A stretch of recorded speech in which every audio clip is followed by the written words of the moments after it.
Hello મિત્રો, કેમ છો? વંદે માતરમ. આપણે વિદ્યુત ચુંબકીય તરંગોમાં દાખલા ઘણા બધા જોયા, પછી આપણે વિદ્યુત ચુંબકીય તરંગોના પ્રકારો બધા જોયા. તો હવે એ જ પ્રકારો ઉપર દાખલા આગળ વધીએ છીએ આપણે. તો સ્વાધ્યાય 8.13 બરોબર, રકમ કંઈક આવી છે સ્વાધ્યાય 8.13ની લેમડા ટી બરાબર 0.29 સેન્ટીમીટર ઇન્ટુ કેલ્વિન સૂત્રનો ઉપયોગ કરી વિદ્યુત ચુંબકીય વર્ણપટના જુદા જુદા ભાગના લાક્ષણિક તાપમાનના ગાળા મેળવવાના છે. આપણી પાસે લેમડા ટી બરાબર આવું સૂત્ર છે, લેમડા ટી બરાબર 0.29 સેન્ટીમીટર કે આ એક વિનના નિયમનું આપણું એક સૂત્ર છે. આપણા 11મા ધોરણમાં આવે છે આ સૂત્ર, બરોબર. તો વિનનો નિયમ છે. તો આ સૂત્ર ઉપરથી તમારે જુદા જુદા જે વિદ્યુત ચુંબકીય તરંગો આપણા સાથ છે એમના તાપમાનના ગાળા મેળવવાના છે. આ માટે મળેલી સંખ્યા શું જણાવે છે તમારે કહેવાની છે, બરોબર. તો હું ખાલી એક માટે મેળવીશ, બાકી તમે જાતે કરી શકો છો.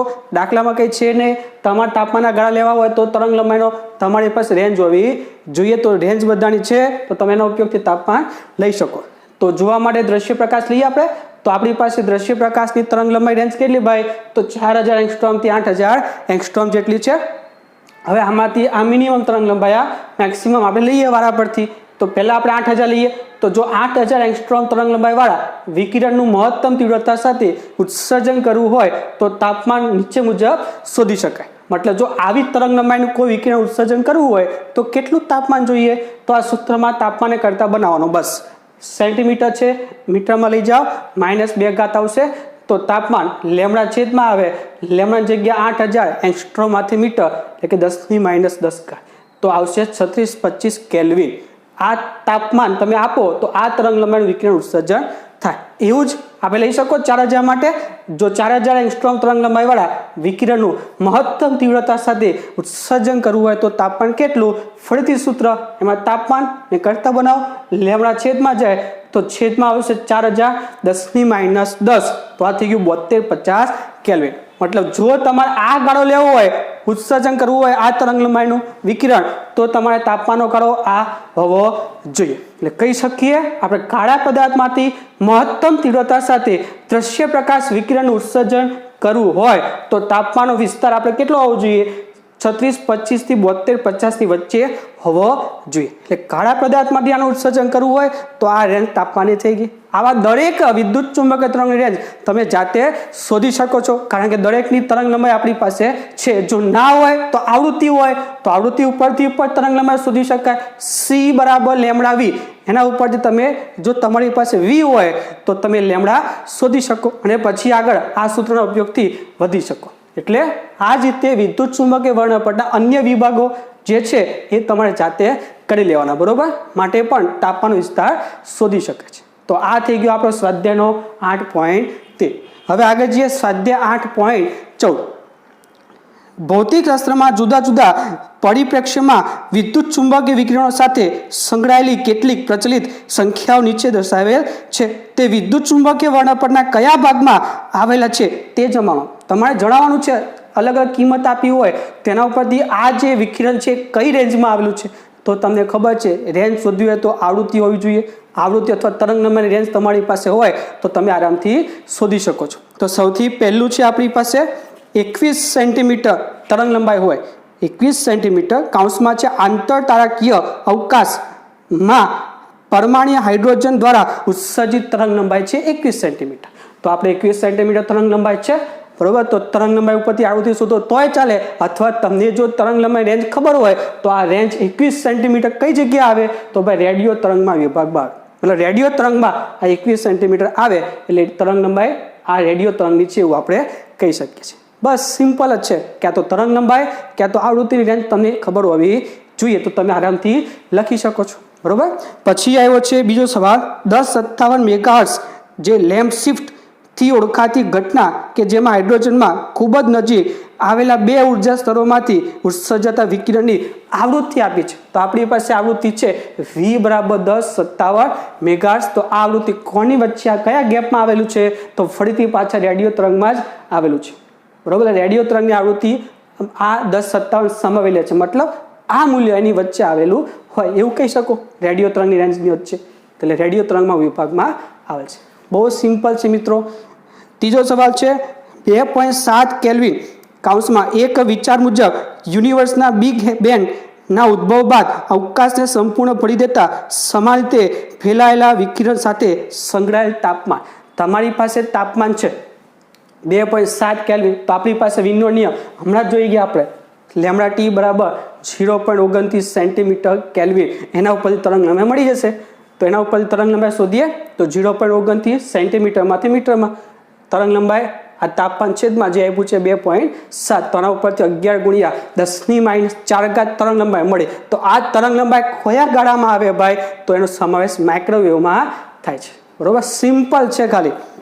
પછી ચોથો સવાલ છે 58-90 એંગસ્ટ્રોમથી 58-96 એંગસ્ટ્રોમ સોડિયમની ડબલ લાઇન્સ દ્વિરેખાઓ છે. આ તરંગ લંબાઈ રેન્જ આપી છે 58-90 એંગસ્ટ્રોમથી 58-96 એંગસ્ટ્રોમ. તો આ તરંગ લંબાઈ રેન્જ શેમાં આવી છે? તો ભાઈ દ્રશ્ય પ્રકાશ 4000 થી 8000 જો તેની વચ્ચે જ આ આવી જાય, માટે દ્રશ્ય વિભાગમાં પીળા રંગને અનુરૂપ છે એવું આપણે કહી શકીએ. અને પછી છેલ્લો સવાલ એમાં છે 14.4 કિલો ઇવી ઉર્જા આપી છે. ખૂબ પ્રચલિત ઉચ્ચ વિભેદન શક્તિ ધરાવતી સ્પેક્ટ્રોસ્કોપિક પદ્ધતિમાં Fe57 ન્યુક્લિયસની એક ચોક્કસ સંઘટનથી સાથે સંકળાયેલી ઉર્જા છે. તમારી પાસે ઉર્જા છે, ઉર્જા ઉપરથી આવૃત્તિ શોધવાનું આપણી પાસે એક સૂત્ર છે, યાદ છે? E બરાબર hv. તો સૂત્રનો ઉપયોગ કરો. આ છે ઉર્જા, તો E બરાબર hv, તો V બરાબર E/h. જો E છે કિલો ઇલેક્ટ્રોવોલ્ટમાં, તો સૌથી પહેલાં કિલોમાંથી ઇલેક્ટ્રોવોલ્ટમાં જઈએ અને પછી ઇલેક્ટ્રોવોલ્ટમાંથી જૂલમાં જવું હોય તો 1.610⁻⁹ ગુણવા પડે અને છેદમાં h ની કિંમત છે. તો આ હર્ટ્ઝ થઈ ગઈ આપણે આવૃત્તિની, આટલી આવૃત્તિ આપણને મળે. તો આ આવૃત્તિ કયા ગાળામાં આવે ભાઈ? તો ક્ષ કિરણોના અંત ભાગમાં. બરોબર, એટલે ક્ષ કિરણનો જવાબ લખો તો ચાલે, અથવા ગેમા કિરણોના શરૂઆતના સમાવેશ. મતલબ આ આવૃત્તિ છે ને એ ગેમાના શરૂઆતના ભાગમાં અને ક્ષ કિરણના અંત ભાગમાં આવેલી છે, એટલા માટે બે મિક્સ લખેલું છે જવાબ. એટલે આ રીતનું ક્ષ ધારો કે આ રીતનું હોય કે ભાઈ એક્સ કિરણોનો રેન્જ આટલી છે ને અહીંયાથી વાયની શરૂ થતી હોય ગેમાની, તો અહીંયા છેક આવેલી હોય, મતલબ આના અંતમાં ક્યાં તો આ એક્સ અને આ ગેમા, આના અંતમાં અથવા આના શરૂઆતમાં તમે બોલી શકો, પણ જવાબ આપણે આ જ લખશો, વાંધો નહીં. ક્ષ કિરણના અંતે આવેલી છે એવું આપણે કહી શકીએ. એટલે આ સવાલ શું બતાવે છે ભાઈ? તમને જે પણ કિંમત આપી હોય એના ઉપરથી ક્યાં તો તરંગ લંબાઈ ક્યાં તો આવૃત્તિની રેન્જ શોધી લેવાની, અને એ મૂલ્ય તમને પેલા જે હતા મૂલ્ય 7 વિદ્યુત ચુંબકીય તરંગની રેન્જવાળા એની સાથે કમ્પેર કરવાનું, જેમાં જવાબ આવતો હોય એ વિકિરણ ઉત્સર્જન થાય એવું આપણે કહી શકીએ. તો આ થઈ ગયો સ્વાધ્યાય 8.14. હવે જો નેક્સ્ટ સ્વાધ્યાય 8.15 ખાલી ક્વેશ્ચન આન્સર જ છે. જો સૌથી પહેલો ક્વેશ્ચન, દૂર અંતરના રેડિયો પ્રસારણ માટે શોર્ટ વેવ બેન્ડ વપરાય છે શા માટે? બહુ દૂર કોમ્યુનિકેશન કરવું હોય લાંબા અંતર માટે, તેના માટે શા માટે શોર્ટ વેવ આપણે વેવ્સ લેવા પડે? એનું કારણ જો, તો શોર્ટ વેવ બેન્ડમાં 4.75 મેગાહર્ટ્ઝથી 9.9 મેગાહર્ટ્ઝ સુધીની આવૃત્તિવાળો રેડિયો તરંગ સમાવેલો હોય છે, જેનું લાંબા અંતર સુધી પ્રસારણ આયનોસ્ફિયર વડે સહેલાઈથી થઈ શકે છે. તો સૌથી પહેલાં મિત્રો એક વસ્તુ યાદ રાખવાનું, તમે મોબાઈલ યુઝ કરો છો, બરોબર? તો મોબાઈલ વડે તમે બહુ લાંબા અંતરનું કોમ્યુનિકેશન કરો છો. અહીંયા બેઠા બેઠા દૂર સુધી કોઈ વ્યક્તિ હોય એના સુધી વાત કરો છો, તો તમે મોબાઈલનો ટાવર જોયો હશે, બરોબર? તમારા ઘરની આજુબાજુ મોબાઈલનો ટાવર હોય તો એમાં એકદમ નાનું એવું ટાવર હોય, તમે જોયું હોય તો મોબાઈલનો ટાવર બહુ નાનો હોય, તો એ નાના ટાવર વડે આપણે ખૂબ લાંબુ કોમ્યુનિકેશન કરીએ છીએ. કારણ એક જ છે ખાલી કે એ નાના ટાવર વડે ખૂબ જ ઊંચી આવૃત્તિ ફેંકવામાં આવે, કોમ્યુનિકેટ કરવામાં આવે. એટલે જેટલી આવૃત્તિ મોટી હોય એટલું લાંબુ અંતર એક ડેટા કાપી શકે. એટલા માટે લાંબા અંતર સુધી આપણે એવું કોમ્યુનિકેશન કરવું પડે જેમાં આવૃત્તિ મોટી હોય. તો આ શોર્ટવેવ બેન્ડ એવો છે કે જેમાં મોટી, જો મેગાહર્ટ્ઝમાં આવૃત્તિ છે, તો એટલી બધી મોટી આવૃત્તિ હોય એટલે જ આપણે એને લાંબા અંતર સુધી પહોંચાડી શકીએ છીએ, બરોબર? બીજી વસ્તુ શું છે કે જેનું લાંબા અંતર સુધીનું પ્રસારણ આયનોસ્ફિયર વડે સહેલાઈથી થઈ શકે. એનો મતલબ કેવું કે આ આપણો પૃથ્વી હોય તો એના આજુબાજુના એક લેયર આવેલું છે જેને કહેવાય છે આયનોસ્ફિયર. તો આપણા પૃથ્વી ધારો કે અહીંયા છીએ, આપણે પૃથ્વી ઉપર આપણે અહીંયા છીએ અને આપણે અહીંયા ડેટા પહોંચાડવો છે, તો અહીંયાથી આપણો જે ડેટા હોય પહેલાં અહીંયા જાય, આ આયનોસ્ફિયર જે છે, આયનોસ્ફિયર એના ઉપર આપાત થાય, ત્યાંથી પરાવર્તન થઈને અહીંયા આવે, આવું કોમ્યુનિકેશન થાય. આનું અલગ ચેપ્ટર એક આવે છે કોમ્યુનિકેશનનું, બરોબર? તો એ આયનોસ્ફિયર દ્વારા પરાવર્તન થતું હોય અને આપણે જે જગ્યાએ પહોંચાડવું હોય ત્યાં જતું હોય. આ રીતે લાંબા અંતરનું કોમ્યુનિકેશન કરવા માટે આનો ઉપયોગ કરવામાં આવતો હોય છે, જેને કહેવાય છે આયનોસ્ફિયર. બરોબર છે. એટલે શોર્ટ વેવનો ઉપયોગ શા માટે? કારણ કે એની આવૃત્તિ ઊંચી હોય છે, એટલા માટે તમે લાંબા અંતર સુધી કોમ્યુનિકેટ કરી શકો છો. પછી બીજો સવાલ, દૂર અંતરના ટીવી પ્રસારણ માટે ઉપગ્રહનો ઉપયોગ કરવો જરૂરી છે, શા માટે? બરોબર. તો જો લાંબા અંતર સુધી રેડિયો તરંગોને મોકલવા માટે આવૃત્તિ ઊંચી હોવી જોઈએ, એ તો આપણે આમાં સમજી લીધું. હવે 30 મેગાહર્ટ્ઝથી વધુ આવૃત્તિવાળા રેડિયો તરંગો આયનોસ્ફિયર ભેદીને 30 મેગાહર્ટ્ઝથી વધુ આવૃત્તિ હોય તો એવો જે રેડિયો તરંગ હોય એ આયનોસ્ફિયરને ભેદીને આરપાર નીકળી જાય. આપણે હમણાં જોયું કે આપણે અહીંયાથી પરાવર્તન થઈને પાછું આવવું જોઈએ, પણ એની લિમિટ છે કે ભાઈ 30 મેગાહર્ટ્ઝ સુધી વાંધો નહીં, પણ જેવું 30 મેગાહર્ટ્ઝની આવૃત્તિ વધી ગઈ એટલે અહીંયાથી પાછો નહીં આવે પણ ભેદીને બહાર નીકળી જાય. એટલે પાછો પરાવર્તન થઈને આવવાનો નથી. એટલે કે પરાવર્તન થઈને પૃથ્વી પર પાછા પડતા નથી. તેથી ખૂબ લાંબા અંતરના સંદેશા વ્યવહાર માટે ઉપગ્રહનો ઉપયોગ કરવો જરૂરી છે આપણે. એટલે અમુક લિમિટ સુધી આપણે આવું કોમ્યુનિકેશન કરી શકીએ. એ લિમિટ છે આવૃત્તિની કેટલી? તો 30 મેગાહર્ટ્ઝ. આ 30 મેગાહર્ટ્ઝની અંદર આવી જાય છે એટલે વાંધો નથી, પણ 30થી વધારે થાય એટલે પાછું કોમ્યુનિકેટ કરવા માટે આ મેથડ ચાલે નહીં, કારણ કે ત્યાંથી પરાવર્તન થતું નથી પણ ભેદીને બહાર નીકળી જાય, એટલે ઉપગ્રહનો ઉપયોગ કરવો પડે. પછી ત્રીજો સવાલ છે, પ્રકાશીય અને રેડિયો ટેલિસ્કોપ પૃથ્વીની સપાટી પર જોવામાં આવે છે, જ્યારે એક્સ કિરણ ખગોળ વિજ્ઞાને પૃથ્વીને પરિક્રમણ કરતા ઉપગ્રહ પરથી જ થઈ શકે છે, શા માટે? પ્રકાશીય અને રેડિયો હોય તો તમે પૃથ્વી ઉપરથી કરો તો ચાલે કોમ્યુનિકેશન, પણ જે એક્સ કિરણો હોય એના માટે ઉપગ્રહનો જ ઉપયોગ કરવો પડે. શા માટે? એનું કારણ પણ જો તો રેડિયો તરંગો અને દ્રશ્ય તરંગો માટે પૃથ્વીનું વાતાવરણ પારદર્શક છે, પરંતુ એક્સરેનું પૃથ્વીના વાતાવરણ વડે શોષણ થઈ જાય છે. એટલે આ પૃથ્વીનું જે વાતાવરણ હોય આજુબાજુ એમાં આ બે તરંગો રેડિયો તરંગો અને દ્રશ્ય તરંગો એ આરપાર થઈ શકે, પારદર્શક છે એટલા માટે. પણ જ્યારે એક્સરે તરંગો આવતા હોય પૃથ્વી ઉપર તો પૃથ્વીના વાતાવરણમાં એનું શોષણ થઈ જતું હોય. એક્સરેનું શું થઈ જાય? શોષણ થઈ જાય. તેથી એક્સરે માટે પૃથ્વીની આસપાસ આશરે 36,000 કિલોમીટર ઊંચાઈએ પરિભ્રમણ કરતા ભૂસ્थिर ઉપગ્રહની મદદ લેવામાં આવે છે. આ જે ભૂસ્थिर ઉપગ્રહ છે એ આપણો જે 11માનું ચેપ્ટર છે ગુરુત્વાકર્ષણ એમાં આવશે ભૂસ્थिर ઉપગ્રહ. તો આ ભૂસ્थिर ઉપગ્રહ કેટલા ઊંચાઈએ છે ભાઈ? 36,000 કિલોમીટર ઊંચાઈ. એના વડે આ એક્સરેનું કોમ્યુનિકેશન આપણે કરવું પડે. જે આ બે પૃથ્વીના વાતાવરણમાં શોષાતા નથી, આરપાર નીકળે છે એટલે વાંધો નથી. એટલે પૃથ્વી વડે પૃથ્વીમાં કોમ્યુનિકેશન કરવું હોય તો શક્ય છે, પણ આના માટે આપણે ભૂસ્थिर ઉપગ્રહ ફરજિયાત જોઈએ છે. પછી ચોથો સવાલ છે, વાતાવરણના ઉપરના ભાગમાં રહેલ ઓઝોનનું નાનું સ્તર મનુષ્ય જાતિના અસ્તિત્વ માટે ખૂબ જ અગત્યનું છે, શા માટે? તમને ખબર જ છે કે પૃથ્વીની આજુબાજુ ઓઝોનનું સ્તર છે, તો એને શા માટે જરૂર છે એ પણ તમને ખબર છે. તો પણ જોઈએ, જો સૂર્યમાંથી ઉત્સર્જાતા યુવી કિરણો કે ભાઈ સૂર્યમાંથી ઘણા બધા તરંગો આવતા હોય, એમાંથી ખાસ સૌથી વધારે હાનિકારક કયું? તો યુવી. તો આ યુવી કિરણો માનવજાત માટે ખૂબ જ ખતરનાક છે. આ યુવી કિરણો માનવજાત માટે કેવા ભાઈ? બહુ જ ખતરનાક છે, કારણ કે તેઓ જીવન કોષોને હાનિ પહોંચાડે છે. આપણા શરીર ઉપર પડે તે મેલેનિન થાય, આપણે લાસ્ટ ટાઈમ જોયું હતું, તો એ બહુ જ હાનિકારક છે. બરોબર. માટે પૃથ્વીના વાતાવરણનું ઓઝોન સ્તર આવા વિકિરણો શું કરે છે? શોષણ કરે અને માનવોનું રક્ષણ કરે છે.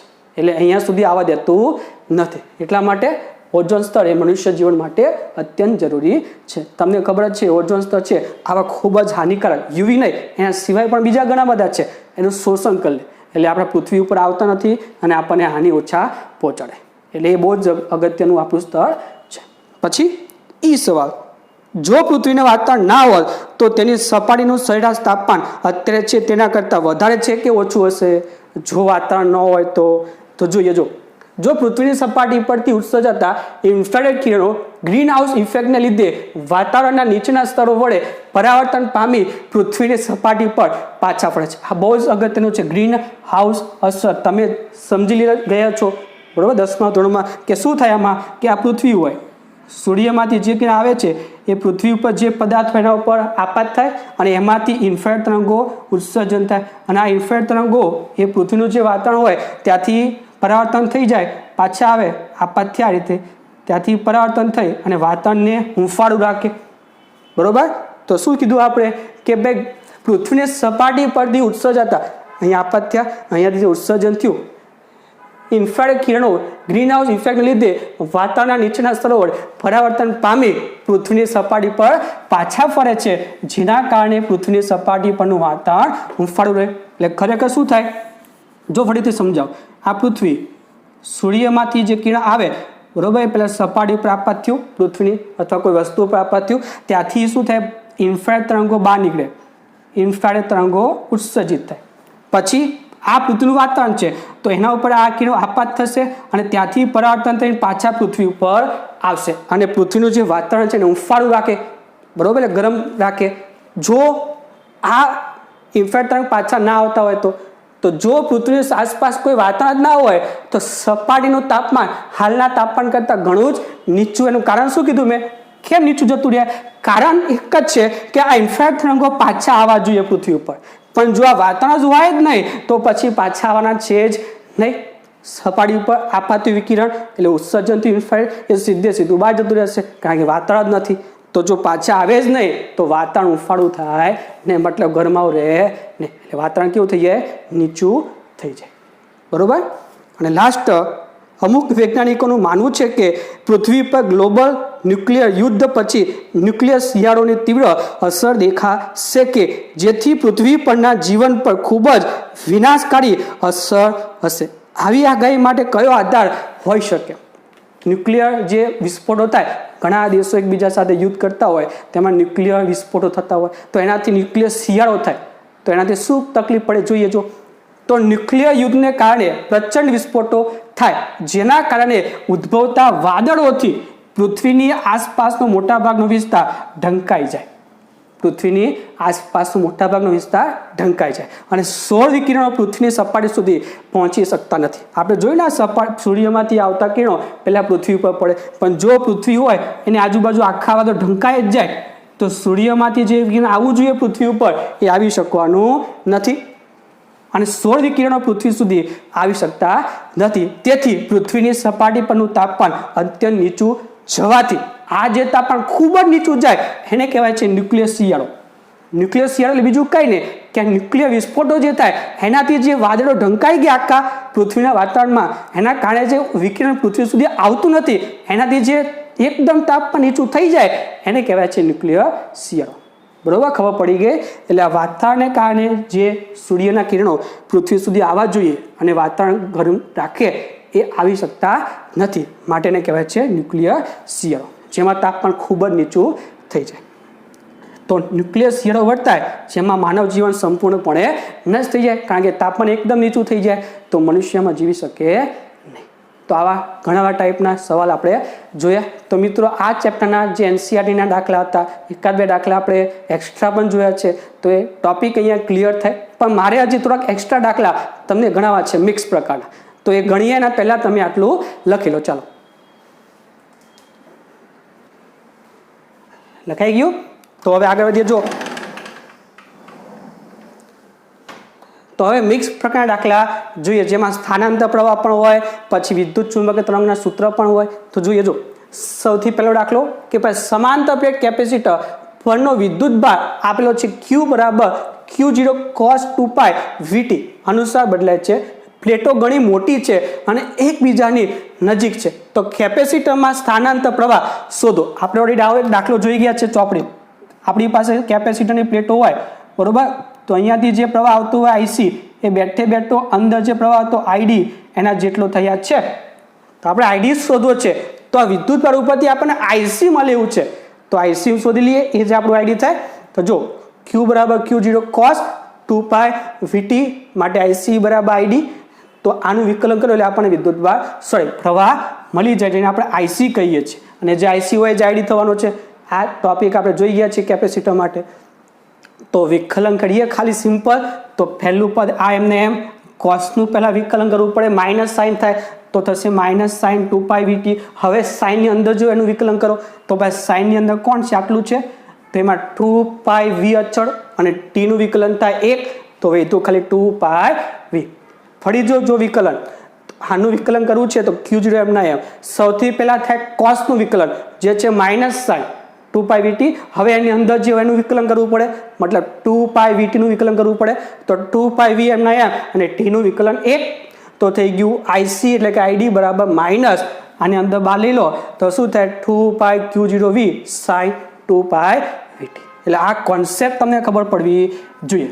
બાકી આઈડી બરાબર એપ્સિલોન 0 ડી બાય ડીટી આમાં ના થાય, બરોબર. એટલે તમારે સૌથી ખબર પડી જવી જોઈએ કે ભાઈ આવા દાખલામાં આઈસીની આઈડી એક જ છે, તો વિદ્યુત બળ ઉપર ડાયરેક્ટ આઈસી મળે એવું છે તો પછી ડાયરેક્ટ આઈસી શોધી લો અને એ જ આપણું આઈડી થાય, બરોબર છે. નેક્સ્ટ જોઈએ સમાંતર પ્લેટ કેપેસિટરના ચાર્જિંગ દરમિયાન તેની બે પ્લેટો વચ્ચેના કોઈ એક બિંદુએ ચુંબકીય ક્ષેત્રની તીવ્રતા આ છે એ તમારે બતાવવાની છે.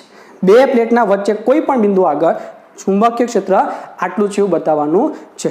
તો જો આ થઈ ગઈ આપણી પ્લેટ બે, અહીંયા આઈસી આઈડી, તો આ અક્ષ છે, બરોબર. આપણે જ્યાં અક્ષ છે એ અક્ષથી કીધું છે, અહીંયા લખવા નહીં ગયું છે, આપણે અક્ષથી બિંદુ લેવાનું છે. તો અક્ષથી આર અંતરે આપણે બિંદુ લઈએ પી, તો આ બિંદુ આગળ મારે ચુંબકીય ક્ષેત્ર આટલું છે એવું સાબિત કરવાનું છે. તો આપણે બંધ ગ્રહ લેવો પડે. તો આ ત્રિજ્યાનો બંધ ગ્રહ મેં લઈ લીધો. તો બે પ્લેટો વચ્ચેના વિસ્તારમાં તેની અક્ષથી આર અંતરે પી બિંદુ આગળ ચુંબકીય ક્ષેત્ર આપણને ખબર છે, યાદ છે ચુંબકીય ક્ષેત્રના ચેપ્ટરમાં, ચોથા ચેપ્ટરમાં આપણે આ જોઈ ગયા છે કે ભાઈ કોઈ પણ અક્ષ હોય ત્યાંથી આર અંતરે ચુંબકીય ક્ષેત્ર કેટલું, તો આ સૂત્ર ઉપરથી આપી શકીએ. અને આ બિંદુ એ પ્લેટની અંદર છે તો કયો પ્રવાહ આવશે, આઈડી પ્રવાહ આવશે. તો એ આઈની જગ્યા લખી નાખો આઈડી. તો μ0 આઈડીના છેદમાં 2 પાઈ આર. હવે આઈડીની જગ્યા પર શું લખાય, એપ્સિલોન 0 ડી5 બાય ડીટી.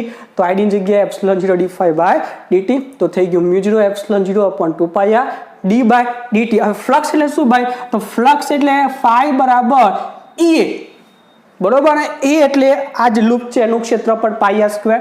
તો એની જગ્યાએ શું લખ્યું આપણે, પાઈ આર સ્ક્વેર ઈ એમના એમ. હવે આ પાઈ આર અચળ, અહીંયા ત્રિજ્યા તો એને બદલાવાનું તો છે ને, એટલે આ બે અચળ કહેવાય, આ બદલાય ખાલી. તો આ પાઈ આર સ્ક્વેર બહાર લઈ લઈએ તો વધુ ડી બાય ડીટી. તો પાઈ પાઈ કેન્સલ, એક આર કેન્સલ. તો μ0 epsilon 0 R by 2 D by DT છે આપણે સાબિત કરવાનું હતું. એટલે અહીંયા અક્ષથી લેવાનું છે એટલું યાદ રાખજો, બરોબર. અક્ષથી આપણે અંતર લેવાનું છે. તો આ આર અંતર ખબર પડી ગઈ. તો સૌથી પહેલા સૂત્ર યાદ રાખવાનું, પછી આની જગ્યાએ આઈડી, પછી આ સાદું તમને ખબર જ છે. એટલે તમને આ જે શોધવું છે એ બેઠે બેઠું તમને મળી જશે, બરોબર. તો આ સ્થાનાંતર પ્રવાહ. હવે નેક્સ્ટ જોઈએ એક્સ દિશામાં ગતિ કરતા એક સમતલ વિદ્યુત ચુંબકીય તરંગના વિદ્યુત ક્ષેત્રનો કંપ વિસ્તાર વાય એક્સ દિશામાં 300 વોલ્ટ પ્રતિ મીટર છે. આપણું જે વિદ્યુત ક્ષેત્ર છે એ કઈ દિશામાં છે ભાઈ, વાય એક્સ દિશામાં. અને એનો કંપ વિસ્તાર આપ્યો છે મિત્રો, આ ખાસ જોજો હા, મતલબ આપણને E0 આપ્યું છે, E0 300 વોલ્ટ પ્રતિ મીટર. તો સૌથી પહેલા આ તરંગની તીવ્રતા I, પછી જો આ તરંગ 3 મીટર સ્ક્વેર ક્ષેત્રફળ ધરાવતા સંપૂર્ણ શોષણ કરી શકે તેવા પતરા પર લંબરૂપે આપાત થાય તો પતરાને મળતું વેગમાન તથા આ પતરા પર ઉદ્ભવતું દબાણ શોધો. પહેલા તીવ્રતા શોધીએ તો આપણી પાસે શું છે ભાઈ, E0 છે. E0 બરાબર 300 વાય એક્સમાં છે એટલે જે કરે. તો E0 ઉપરથી આપણે આ વિદ્યુત ચુંબકીય તરંગ છે મિત્રો, તો એ તરંગની એ વિદ્યુત ચુંબકીય તરંગની તીવ્રતા કીધી છે. જો હા, અહીંયા વિદ્યુત ક્ષેત્રની તીવ્રતા કે ચુંબકીય ક્ષેત્રની તીવ્રતા નથી કીધી, તમને વિદ્યુત ચુંબકીય તરંગની તીવ્રતા કીધી.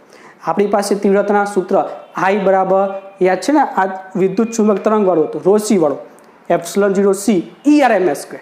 પણ તમે જો અહીંયા વિદ્યુત ક્ષેત્રની તીવ્રતા લખી હોય તો 1/2 અહીંયા લખવું પડે, કારણ કે વિદ્યુત ક્ષેત્ર માટે ρ કેટલું, તો 1/2 એપ્સિલોન 0 E સ્ક્વેર.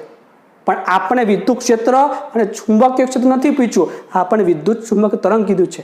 તો વિદ્યુત ચુંબકીય તરંગમાં 1/2 આવે નહીં, ખાલી શું આવે, એપ્સિલોન ERMS સ્ક્વેર આવે, જે આપણે સૂત્રમાં જોઈ ગયેલા છીએ. તો એપ્સિલોન 0 c ERMS નો વર્ગ, આપણી પાસે ERMS હતી E0 છે, તો ભાઈ ERMS બરાબર E0 બાય √2, તેનો વર્ગ કરો તો E0 સ્ક્વેર બાય √2 નો વર્ગ 2. આ એપ્સિલોન 0 આ c અને આ E0 કેટલા છે, 300 નો વર્ગ છેદમાં 2, એટલે તમને 119.53 વોટ પ્રતિ મીટર સ્ક્વેર તીવ્રતા મળી જાય. એટલે પહેલો ભાગ તો થઈ ગયો. હવે બીજો ભાગ કરવા માટે પહેલા તમે આટલું લખી લો, પછી આપણે આગળ વધીએ, બરોબર.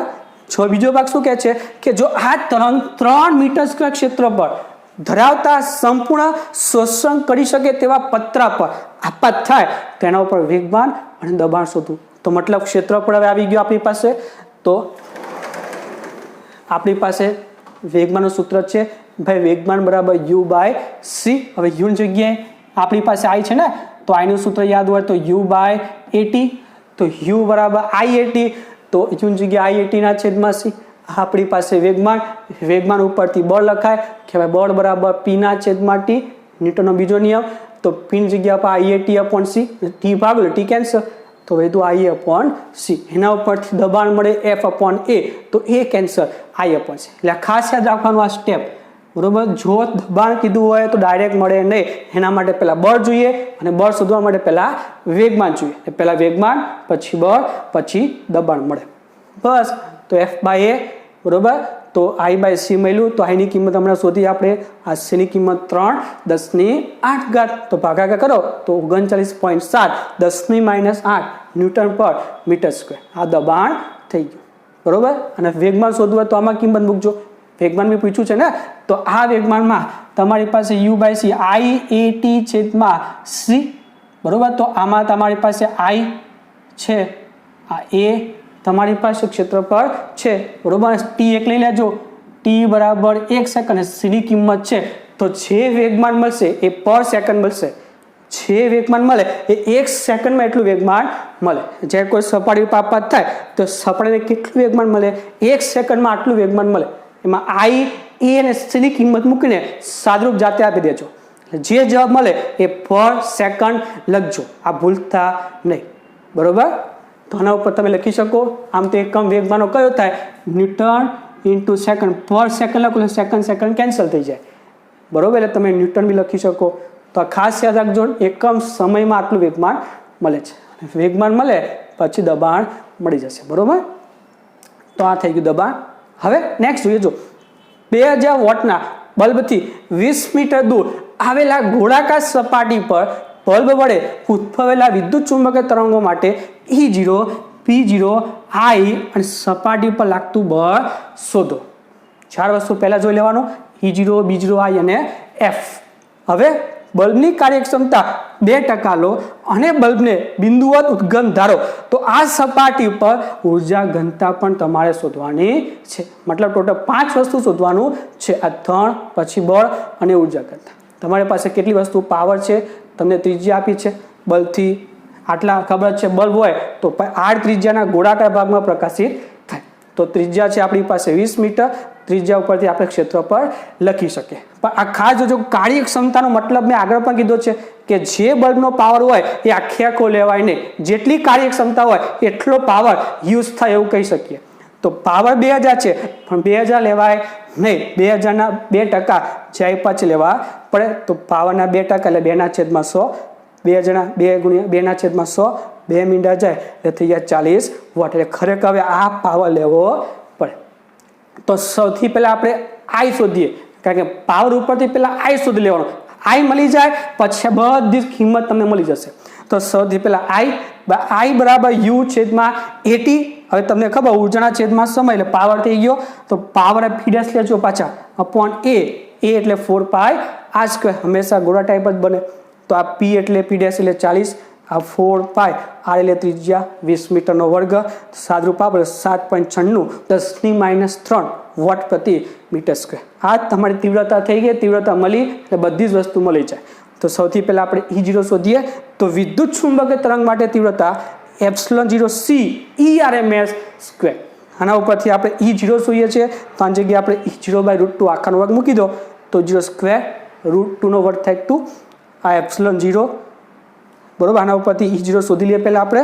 તો ભાઈ E0 બરાબર અહીંયા વર્ગમૂળમાં આવશે આ 2I ε0c છેદમાં, બરોબર. વર્ગમૂળમાં 2 × I ની જગ્યાએ 7.96 10 - 3 ε0 × c. એટલે વર્ગમૂળ અહીંયા જવાબ તમારી રીતે જોઈ લેજો જે આવે, બરોબર. જવાબ તમારી રીતે જોઈ લેજો કેટલો આવે. વર્ગમૂળની અંદર જે આવે એને વર્ગમૂળ કાઢતા પહેલા ઘાત ખાસ જોજો. ઘાત જોવાઈ જાય પછી વર્ગમૂળ કરજો. હવે આપણે મળી ગયું આઈ, આપણી પાસે થઈ ગયું E0. હવે B0 શોધવું છે તો E0 ઉપરથી બીજો મળી જાય. આ સૂત્ર છે C બરાબર 0/B0. તો B0 બરાબર 0/C. આ E0 જે અહીંયા મળ્યું છે એ જ લખવાનું અહીંયા, બરોબર. જે હું E0 લખું છું ત્યારે જે 0 ની કિંમત મળી અહીંયા મૂકી દેવાની, એટલે તમને અહીંયા B0 ની કિંમત મળી જશે, બરોબર. જે મળે એ લખી નાખજો. B0 મળી ગયું, E0 થઈ ગયું, B0 થઈ ગયું, I. હવે આપણે શોધીએ બળ. તો બળ ડાયરેક્ટ ના લખાય, આ પ્રમાણે પહેલાં વેગમાં લખવું પડે. તો ભાઈ વેગમાં એટલે U/C, એટલે કે IA/T/C. એટલે બળ એટલે T/T, T કેન્સલ થઈ જશે. તો IA/C એની જગ્યાએ 4πr²/c. તો શું થશે? આ I, બરોબર, I મળેલું છે આપણને એવું. પછી 4π, R એટલે 20 × 400 છેદમાં C એટલે 3 10⁸ સાદુરૂપ આપજો એટલે 1.33 10⁻7 ન્યૂટન મળી જશે. એટલે બળ બી મળી ગયું આપણને. લાસ્ટ આવે છે ઉર્જા ઘનતા. તો I મળી ગયું છે તો I બરાબર ρ × C. તો ρ બરાબર I/C. આ I, આ C સાદુરૂપ આપો એટલે 2.653 10⁻11 ઉર્જા ઘનતાનો એકમ. ઉર્જા ઘનતા એટલે એકમ કદમાં રહેલી ઉર્જા. તો જૂલ છેદમાં મીટર ક્યુબ આપણે કહી શકીએ. એટલે ખાસ આમાં થોડોક સુધારો કરીને સાદુરૂપ આપી દેજો, બરોબર. તો આ દાખલો થયો. હજી આપણે આગળ એક દાખલો કરવો છે, પણ એના પહેલા આટલું લખી લો તમે. લાસ્ટ દાખલો જોઈએ મિત્રો. જો એક્ઝામ્પલ, એક્સ અક્ષની દિશામાં રહેલા 10 સેન્ટીમીટર સ્ક્વેર આડછેદનું ક્ષેત્રફળ ધરાવતા તથા 100 સેન્ટીમીટર લંબાઈના નળાકાર પર E બરાબર 10 sin ωt minus kx newton પર કુલમ વિદ્યુત ક્ષેત્ર ધરાવતું વિદ્યુત ચુંબકીય તરંગ લંબરૂપે આપાત થાય છે. આપણી પાસે એક તો વિદ્યુત ક્ષેત્રફળ છે, પછી આપણી પાસે લંબાઈ છે, અને સમીકરણ ઉપરથી આ E0 થઈ જાય. તો આપણી પાસે આટલી વસ્તુ છે. તો લંબરૂપે આપાત થાય તો વિકિરણની સૌથી પહેલા ઉર્જા ઘનતા ρ, બીજું નળાકારમાં સમાયેલી ઉર્જા એટલે U, ત્રીજું છે તીવ્રતા I, ચોથું છે સંપૂર્ણ શોષણ માટે 1 સેકન્ડમાં નળાકારના આડછેદને મળતું વેગમાન, ચોથું અને છેલ્લું આવે છે દબાણ શોધવાનું છે. તો વારા પરથી શોધીએ તો આપણી પાસે એ 10 સેન્ટીમીટરનો વર્ગ 10⁻4 મીટર સ્ક્વેર, લંબાઈ 100 સેન્ટીમીટર 1 મીટર, પછી E બરાબર 10 sin ωt માઇનસ kx ને સરખાવો E0 sin ωt minus kx સાથે. તો આપણી પાસે E0 થઈ ગયું 10, બરોબર. તો સૌથી પહેલા ઉર્જા ઘનતા, તો વિદ્યુત ચુંબકીય તરંગની ઉર્જા ઘનતા આ ખાસ યાદ રાખજો. તો વિદ્યુત ચુંબકીય તરંગની ઉર્જા ઘનતા હોય તો 1/2 આવે નહીં, ખાલી શું આવે? ε0 E/RMS². અને E0 છે તો E0 માં લઈ જવું હોય તો E/RMS બરાબર E0/√2 નો વર્ગ કરી દો, એટલે E0² છેદમાં √2 નો વર્ગ એટલે 2. આ છે ε0 8.85 10⁻12. E0 મતલબ 10 નો વર્ગ છેદમાં 2. ભાગાકાર કરો એટલે તમને જવાબ મળે 4.425 10⁻10. અને ઉર્જા ઘનતાનો એકમ કદમાં રહેલી ઉર્જા છે એટલે જૂલ પ્રતિ મીટર ક્યુબ. એટલે પહેલું ઉર્જા ઘનતા થઈ ગઈ. હવે શોધીએ નળાકારમાં સમાયેલી ઉર્જા. તો વ્યાખ્યાનો ઉપયોગ કરીએ. અહીંયા આપણી પાસે તીવ્રતા નથી મિત્રો, બરોબર. તીવ્રતા નથી એટલે ડાયરેક્ટ આપણે ઉર્જા ઘનતા ઉપરથી યાદ છે વ્યાખ્યા ઉર્જા ઘનતાની એકમ કદમાં રહેલી ઉર્જાનો ઉપયોગ કરીએ. તો ઉર્જા U બરાબર ρ × કદ, અને કદ એટલે ક્ષેત્રફળ ગુણ્યા લંબાઈ લખી શકીએ ને. V બરાબર A લખી શકીએ કે નહીં? તો A લખી દો. તો રોની કિંમત બેઠે આ મૂકી દો. ક્ષેત્રફળ તમારી પાસે છે, લંબાઈ છે તમારી પાસે 1 મીટર, સાદરૂપ આપી દો એટલે તમને ઉર્જા મળી ગઈ 4.425 10⁻13 જૂલ. એટલે આ થઈ ગઈ ઉર્જા ઘનતા. બીજો ભાગ થઈ ગયો ઉર્જા. ત્રીજું શોધીએ તીવ્રતા. હવે ઉર્જા ઘનતા છે, ઉર્જા બી છે, તમે ડાયરેક્ટ કોઈ પણ સૂત્ર લઈ શકો. I બરાબર ρ × C લઈએ આપણે તો આપણી પાસે રોની કિંમત 4.425 10⁻10. આ C એટલે 3 10⁸ ગુણાકાર કરજો એટલે 1.3275 10⁻1. પોઈન્ટ ખસી જાઓ તો થઈ જાય 0.132 અથવા 33 વોટ પ્રતિ મીટર સ્ક્વેર. એટલે આ થઈ ગયો ત્રીજો ભાગ તીવ્રતા. પછી ચોથો ભાગ ખાસ જોજો, સંપૂર્ણ શોષણ માટે 1 સેકન્ડમાં એટલે T બરાબર 1 લેવાનું નળાકારના આડછેદને મળતું વેગમાન શોધીએ પહેલા. તો આપણી પાસે વેગમાનનું સૂત્ર ઉર્જાના છેદમાં C, U/C. આ U ઉર્જા આપણી પાસે છે 4.425 10⁻13 અને છેદમાં C. તો ભાગાકાર 1.475 10⁻21. જોજો હવે આમાં એકમ આવે ન્યૂટન × સેકન્ડ, પણ આપણું 1 સેકન્ડમાં કીધું છે મતલબ પર સેકન્ડ એટલે છેદમાં સેકન્ડ લખો તો સેકન્ડ કેન્સલ, મતલબ આટલું બળ જ થઈ જાય ને. કારણ શું ભાઈ? બળ એટલે શું? વેગમાન છેદમાં સમય. હવે સમય એક લઈ લો એટલે બળનો એકમ વેગમાનનો એકમ સરખો થઈ જાય એટલે તમે ન્યૂટન લખી શકો. બરોબર, આ થઈ ગયો આપણો ચોથો ભાગ. અને છેલ્લો ભાગ આવે છે દબાણ. તો દબાણ ડાયરેક્ટ ન મળે, પહેલા બળ શોધવું પડે. તો બળ એટલે વેગમાનના છેદમાં સમય. સમય કીધો છે એટલે વેગમાન એને કેવું થઈ ગયું? બળ સરખું થઈ ગયું. તો હવે દબાણ લખો તો દબાણ P ડેશ એટલે બળના છેદમાં ક્ષેત્રફળ અને બળની જગ્યાએ વેગમાન લખી શકીએ P/A. આ છે વેગમાન 1.475 10⁻21 છેદમાં ક્ષેત્રફળ આપણી પાસે 10⁻3 થઈ જાય ને, અને ગુણોત્તર કરશો એટલે 1.475 10⁻18 ન્યૂટન પ્રતિ મીટર સ્ક્વેર. આ થઈ ગયું આપણું દબાણ. એટલે મિત્રો આ મિક્સ દાખલા આપણે બધા જોયા, સ્થાનાંતર પ્રવાહના પણ જોયા અને વિદ્યુત ચુંબકીય તરંગના જોયા. તો આપણું આ ચેપ્ટર નંબર 8 વિદ્યુત ચુંબકીય તરંગ JEE નીટ સહિત આપણું અહીંયા ક્લિયર થાય છે. બરોબર, તો હવે તમે આ લખી લો.